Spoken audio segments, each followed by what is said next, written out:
नमस्कार दोस्तों, स्वागत है आप सभी का आपके अपने यूट्यूब चैनल पर।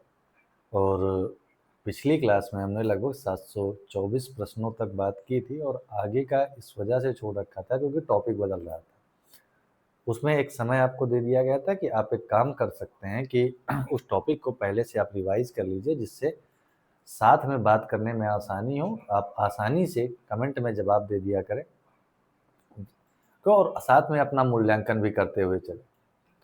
तो उस हिसाब से ध्यान में रखते हुए कोशिश रहती है कि बीच में नया टॉपिक की शुरुआत ना की जाए। अगर 4-5 क्वेश्चन से ज़्यादा की बात या 2-4 क्वेश्चन ज़्यादा से ज़्यादा और हो सकता था, तो इस वजह से उसको ब्रेक कर दिया जाता है कि जिससे आप बेहतर, क्योंकि आज का टॉपिक हमारा है राज्यों से संबंधित है, द स्टेट से संबंधित है। और द स्टेट्स की बात की जाती है तो भारतीय संविधान का ठीक कौन सा भाग राज्यों से संबंधित है आप लोग बता दीजिएगा हमको, और बाकी इन प्रश्नों को शुरू कर।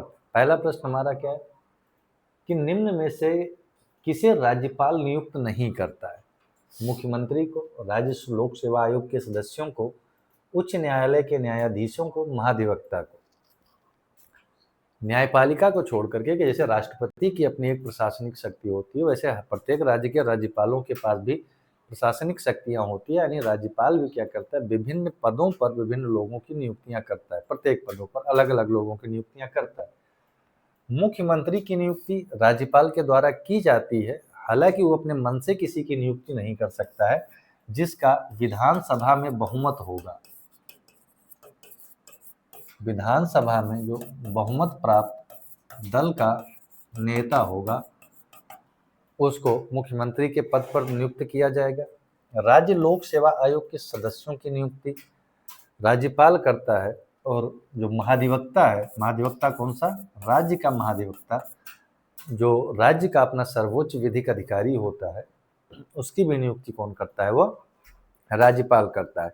क्योंकि केंद्र के स्तर पर जो सर्वोच्च विधिक अधिकारी है वो महान्यायवादी होता है अनुच्छेद 76 के अंतर्गत, तो उसकी नियुक्ति राष्ट्रपति करता है।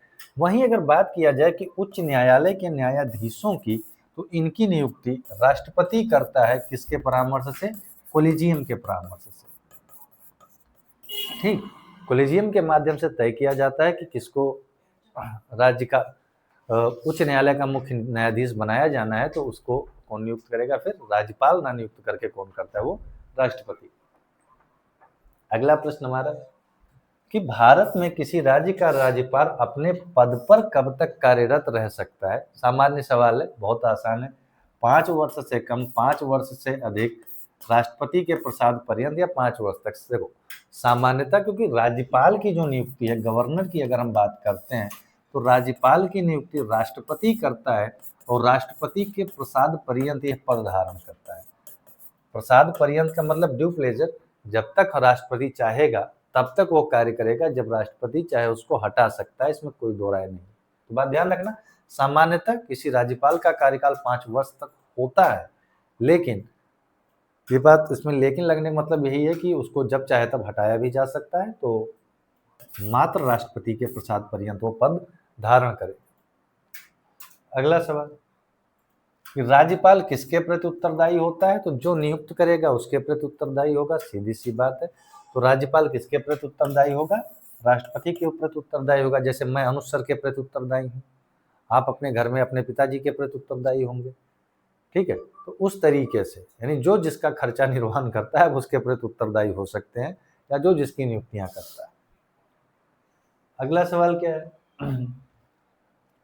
कि जब एक ही व्यक्ति को 2 या अधिक राज्यों का राज्यपाल नियुक्त कर दिया जाता है, तो उसको संदेय, यानी उसको मिलने वाली उपलब्धियां और भत्ते होंगे। कैसे होंगे? किसके हिसाब से? राज्यपाल के अनुसार, राष्ट्रपति के निर्णय अनुसार, गृह मंत्रालय के निर्णय के अनुसार, या उन राज्यों के बीच ऐसे अनुपात में आवंटित किया जाएगा जैसा राष्ट्रपति आदेश द्वारा अवधारित करे।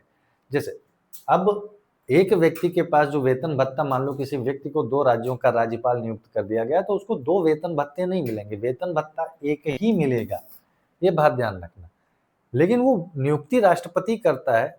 ठीक, तो राष्ट्रपति अपने आदेश से उन दोनों राज्यों के बीच एक अनुपात निर्धारित करेगा, यानी राज्य मान लो X1 और X2 हैं, तो उनके बीच उस अनुपात को निर्धारित करेगा और उस अनुपात में ही आवंटित किया जाएगा। वो कि x1 उनका वेतन भत्ते में से कितना देगा, x2 कितना देगा, वो राष्ट्रपति निर्धारित करके रखेगा। अगला सवाल क्या है कि भारत के राज्यपाल से संबंधित निम्नलिखित प्रश्नों पर या कथनों पर आपको ध्यान देना है। और कथन क्या क्या है, उसे जन्म से भारत का नागरिक होना चाहिए, उसकी आयु 35 वर्ष की होनी चाहिए, उसे लोकसभा का सदस्य होने की योग्यता चाहिए, वह एक से अधिक राज्यों का राज्यपाल हो सकता है। सीधा सा प्रश्न ये पूछा गया है। ठीक है, देखो जन्म से नागरिकता भारत में कहीं पर नहीं मेंशन की गई है। अब जो नागरिकता अगर आप अर्जित करते हैं, ठीक, अर्जित की गई नागरिकता के आधार पर, और अर्जित की गई नागरिकता दो तरीके से होती है। या तो आप पंजीकरण के माध्यम से नागरिकता लें, रजिस्ट्रेशन, जो नागरिकता अधिनियम 1955 के माध्यम से जो प्रावधान दिए गए हैं, या नेचुरलाइजेशन के माध्यम से, देशीकरण के माध्यम से भी अगर आपको नागरिकता मिली है तब भी आप राज्यपाल हो सकते हैं, इवन राष्ट्रपति हो सकते हैं। तो ऐसा कोई प्रावधान नहीं है। हमारा एक गलत है, तो यानी ए बी सी तीनों हट जाएंगे, हमारा डी सही चला जाएगा, कोई इशू नहीं है। अब बाकी स्टेटमेंट पढ़ने की बात जो आवश्यकता भी नहीं है, क्योंकि हमको एक के बारे में स्पष्ट थे तो एलिमिनेट कर दिए बाकी को, और एलिमिनेशन मेथड हमने लगाया, और एलिमिनेशन मेथड लगाने के बाद हमको जो विकल्प चाहिए था हमको मिल गया, तो बाकी समय हम अगले प्रश्न पर दे देंगे। अगला प्रश्न क्या है, अच्छा ये पिछले साल भी पूछा गया था कि भारतीय संविधान के अनुसार एक ही व्यक्ति एक ही समय में दो अथवा दो से अधिक राज्यों के राज्यपाल के पद पर कार्य नहीं कर सकता। ठीक, संविधान के अनुच्छेद 153 में यह कहा गया है कि प्रत्येक राज्य का एक राज्यपाल होगा। ठीक, सारी चीजें सही हैं। पहला चीज क्या है कि कथन गलत है। क्यों गलत है? क्योंकि शुरुआत में जब संविधान लिखा गया तो जो राज्यपाल के लिए जो प्रावधान रखा गया वो प्रावधान है 153। तो अनुच्छेद 153 के तहत ये कहा तो गया है कि प्रत्येक राज्य का एक राज्यपाल होगा, यानी कारण हमारा सही है। लेकिन बाद में जाकर के 7वें संविधान संशोधन के माध्यम से ये व्यवस्था कर दी गई कि एक व्यक्ति को एक से अधिक राज्यों का राज्यपाल बनाया जा सकेगा। तो हमारा कथन क्या है? गलत है। तो ए गलत है और आर सही है, विकल्प हमारा सही जाएगा, डी चला जाएगा। तो ये व्यवस्था की गई है कौन से? कि 7वें संविधान संशोधन के माध्यम से। अगला कि कुछ आकस्मिकताओं में राष्ट्रपति को राज्यपाल के कृत्यों के लिए उपबंध करने का अधिकार भारतीय संविधान के किस अनुच्छेद के अंतर्गत प्रदान करता है? तो आकस्मिकताओं से संबंधित अगर बात की जाए तो वो उपबंध कर सकेगा राज्यपाल के कृत्यों के लिए, वो है अनुच्छेद 160। इसके तहत अगर कोई ऐसी इमरजेंसी आती है तो कार्य कर सकेगा, प्रावधान करता है भारतीय संविधान। अगला सवाल क्या है? कौन सा कथन सही नहीं है? राज्यपाल को अध्यादेश निर्माण की शक्ति है। राज्यपाल की अध्यादेश निर्मात्री शक्ति स्वविवेकी शक्ति है। राज्यपाल अध्यादेश को वापस करने में सक्षम है। राज्यपाल की अध्यादेश निर्माण की शक्ति राज्य विधानमंडल के समव्यापक है। अब ये सवाल पूछा गया। ठीक, बात तो सही है कि जैसे केंद्र के में जब दोनों सदन सत्र में ना हो, या संसद का कोई भी सदन सत्र में ना हो एक सदन, तो उस समय पर राष्ट्रपति क्या कर सकता है? अध्यादेश जारी कर सकता है। तो अध्यादेश निर्माण की शक्ति राज्य मतलब राष्ट्रपति के पास केंद्रीय विषयों पर है और राज्यपाल के पास राज्य विषयों पर है। तो बात ध्यान रखना, राज्य विधानमंडल के समव्यापक, यानी दो स्टेटमेंट आपके पास सही हो गए। ठीक, राष्ट्रपति अध्यादेश को जब चाहे वापस ले सकता है, तो राज्यपाल भी वापस ले सकता है, लेकिन यह स्वविवेकी नहीं है। तो विकल्प हमारा बी सही जाएगा।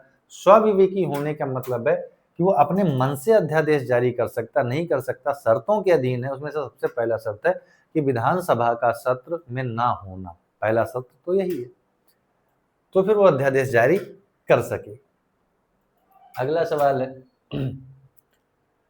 निम्नांकित में से भारतीय संविधान का कौन सा अनुच्छेद राज्यपाल को राज्य विधानमंडल के विश्रांति काल में अध्यादेश प्रख्यापित करने की शक्ति प्रदान करता है?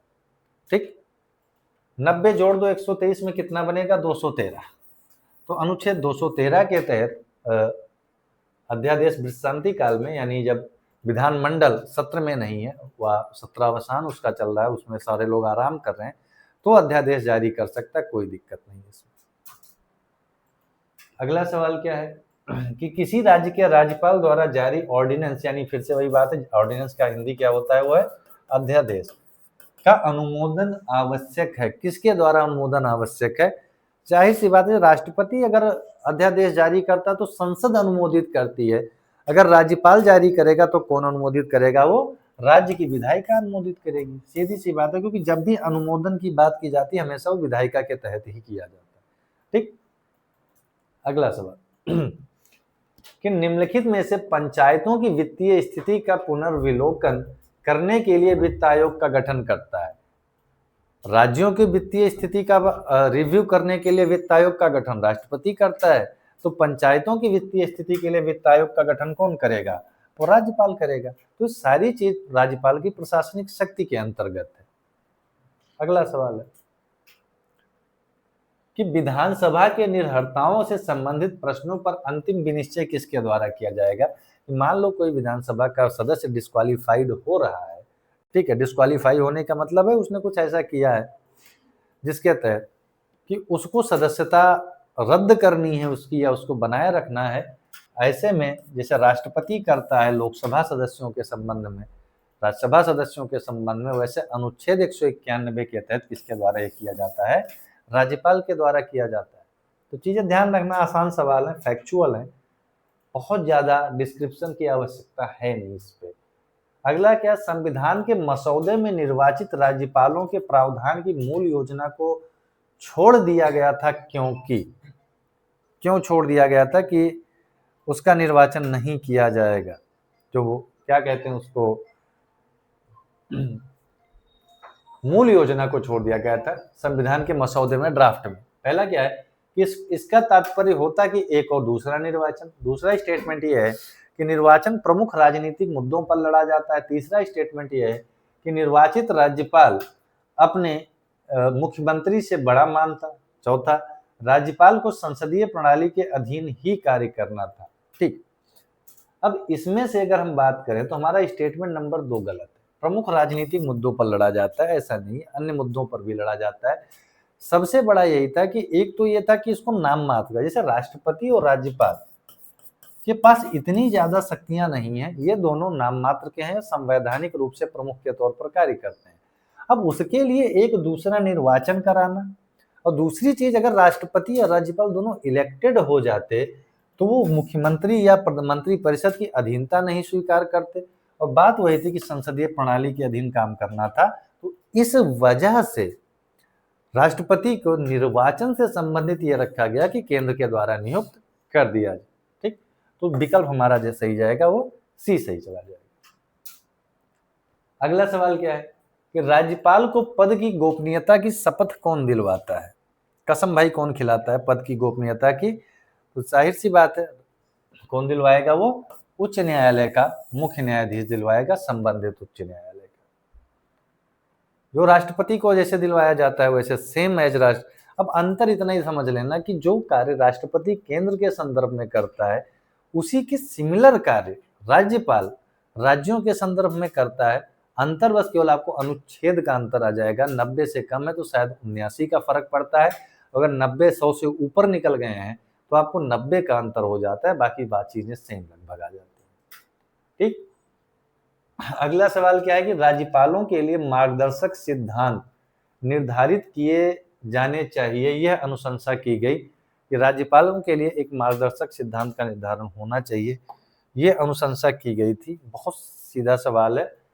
देखो, बाकी समितियां दो तो मुख्यतः संबंधित हैं आपके पंचायती राज से, वो हट जाएंगी। फिर बचता है वो है गोरे वाला रिपोर्ट, तो ये भी नहीं होगा। प्रशासनिक सुधार आयोग द्वारा की गई थी, वो प्रशासनिक सुधार आयोग जो वीरप्पा मोइली के द्वारा गठित किया गया था, उनके अध्यक्षता में प्रशासनिक सुधार आयोग का गठन किया गया। उसने ये अनुशंसा की थी कि उनके लिए भी कुछ मार्गदर्शन सिद्धांत का निर्धारण किया जाए। अगला सवाल कि राजस्थान के राज्यपाल जिन्हें बर्खास्त किया गया था। देखो, ऐसे सवाल ठीक है बहुत ज्यादा महत्वपूर्ण होते नहीं है, लेकिन चलो हम बात कर लेते हैं किन्हें बर्खास्त किया गया, क्योंकि बहुत कम राज्यपालों को बर्खास्त किया जाता है। 1977 में इनको नियुक्ति की गई थी और 1981 तक ये रहे। और 8 अगस्त को इनको उनके पद से बर्खास्त कर दिया गया। ये भाई साहब थे, उनका नाम है डॉक्टर कह रघुकुल तिलक थे।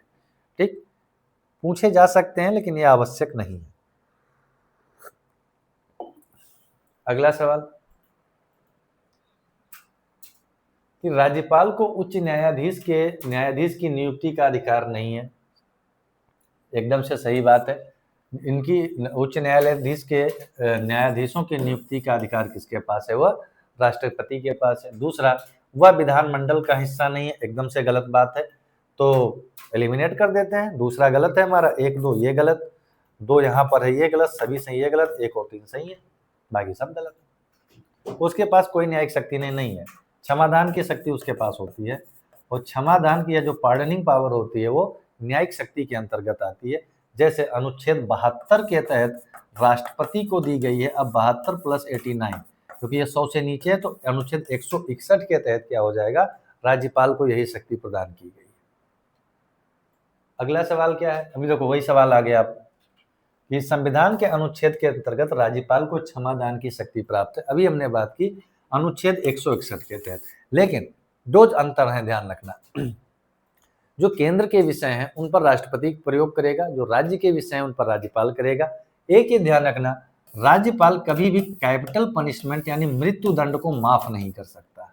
ये शक्ति किसके पास है? राष्ट्रपति के पास है। जो मार्शल लॉ है यानी सैन्य न्यायालय के द्वारा दिया गया अगर कोई दंड है तो वो राज्यपाल के क्षेत्राधिकार के अंतर्गत नहीं आता, वो राष्ट्रपति के क्षेत्राधिकार के अंतर्गत आता है, क्योंकि राष्ट्रपति तीनों सेनाओं का सर्वोच्च सेनापति होता है। ये बात भी ध्यान रखना, उसके पास सैन्य शक्तियां भी हैं। दो चीजें हैं, अंतर आता है। पहला कि मृत्यु दंड के मामले में वह निर्णय मतलब माफ नहीं कर सकता। दूसरा, सैन्य न्यायालय के ऊपर वो अपने क्षेत्राधिकार का प्रयोग नहीं कर सकता है, बाकी अन्य सारे कार्य कर सकता है। वह सभी शक्तियां, चाहे वो परिहार करना हो, चाहे लघुकरण करना हो, चाहे प्रविलंबन की बात हो, ठीक, वो सारी चीजें कर सकता है। बाकी अगला सवाल क्या है कि भारत के राज्य सरकार के संदर्भ में निम्नलिखित में से कौन सा कथन सही है या कौन से कथन सही हैं? भारत में प्रत्येक राज्य के अंतर्गत एक राज्यपाल होता है, लेकिन वही व्यक्ति 2 या 2 अधिक प्रांतों का राज्यपाल हो सकता है। ये हमने बात की है भी इससे पहले, ठीक है। दूसरा स्टेटमेंट क्या है कि राज्यपाल में कार्यपालिका की शक्तियां निहित होती हैं और संविधान के अनुसार उनके द्वारा स्वयं या अपने अधीनस्थों के माध्यम से प्रयोग में लाई जाती हैं। दोनों सही हैं। रीजन यही है क्योंकि जैसे ये बताया गया था कि जो राज्यपाल से संबंधित हमने बात की थी कि 7वें संविधान संशोधन से यह व्यवस्था की गई 153 में कि एक व्यक्ति को एक से अधिक राज्यों का राज्यपाल बनाया जा सकेगा। समस्त कार्यपालिका की शक्तियां राज्यपाल में निहित होती हैं, जिनका वो संविधान सम्मत प्रयोग किसके माध्यम से करेगा? या तो स्वयं करेगा या तो अपने अधीनस्थों के माध्यम से करवाएगा। ठीक, तो दोनों के दोनों सही हैं। राष्ट्रपति सही सेम कार्य करता है, ठीक, किसके लिए? केंद्र के लिए। अगला सवाल क्या है कि ऐसी परिस्थितियां जब राज्य विधानसभा के अध्यक्ष को अपनी सीट रिक्त करनी हो, अपना त्यागपत्र अपने हस्तलेख में हस्ताक्षरित सहित निम्नलिखित में से किसको सौंपेगा? यदि विधानसभा का जो अध्यक्ष है उसको इस्तीफा देना हो तो किसको सौंपेगा? अब ये सोचने वाली बात नहीं है। जैसे लोकसभा अध्यक्ष किसको सौंपता है? लोकसभा का जो स्पीकर होगा वो किसको सौंपेगा? वो अपने डेप्यूटी स्पीकर को सौंपेगा। डिप्टी स्पीकर किसको सौंपेगा? स्पीकर को सौंपेगा। सेम चीज यहाँ पर भी है, वो राज्य विधानसभा का अध्यक्ष को सौंपेगा, अपने उपाध्यक्ष को सौंपेगा। राष्ट्रपति किसको अपना इस्तीफा देता है? उपराष्ट्रपति को देता है। उपराष्ट्रपति किसको देता है? राष्ट्रपति को देता है। तो सेम चीज, ज्यादा इस पे समस्या वाली बात नहीं। अगला सवाल है कि विधान परिषद के कुल सदस्यों की कितने संख्या या सदस्यों की संख्या राज्य विधानसभा द्वारा चुने जाते हैं? ये इलेक्शंस की बात की जाती है। तो 1/3 सदस्य जो होते हैं, अनुच्छेद 171 इसका है संबंधित कि 1/3 सदस्य, जहाँ पे विधान परिषदों की संरचना के बारे में उल्लेखित किया गया है, उसके 1/3 सदस्य किसके माध्यम से चुने जाते हैं? वो विधानसभा के सदस्यों के माध्यम से चुने जाते हैं। ठीक, ध्यान। अगला सवाल क्या है कि राज्य विधानमंडल में बैठक आयोजित करने के लिए कोरम, गणपूर्ति क्या है, यानी कितने लोग होंगे तभी वो गणपूर्ति हो पाएगी। तो जो लोकसभा के संबंध में वो यहाँ के संबंध में है, लोकसभा में भी कितना है, 1/10 होना चाहिए। यही विधानमंडलों पर लागू होता है। यानी अगर डिबेट करनी है, बहस करनी है, डिस्कशंस होने हैं, तो कम से कम जो सदस्य संख्या है उस विधानसभा की या लोकसभा की, उसके 10वां हिस्सा के जो लोग हैं उससे अधिक लोग बैठे होने चाहिए वहां पर बात करने के लिए। तो ध्यान रखना, कोरम कितना है भारत में, 10%। मंत्रियों की संख्या कितनी होती है, 15% होती है। तो 10 सदस्य या कुल सदस्य का 10वां हिस्सा, जो भी इनमें से अधिक। अगला सवाल कि उत्तर प्रदेश में विधान परिषद वित्त विधेयक को कितने दिन तक विलंबित कर सकता है। भाई देखो, सारी चीजें मैं पहले ही बता चुका हूं कि सेम चलती हैं।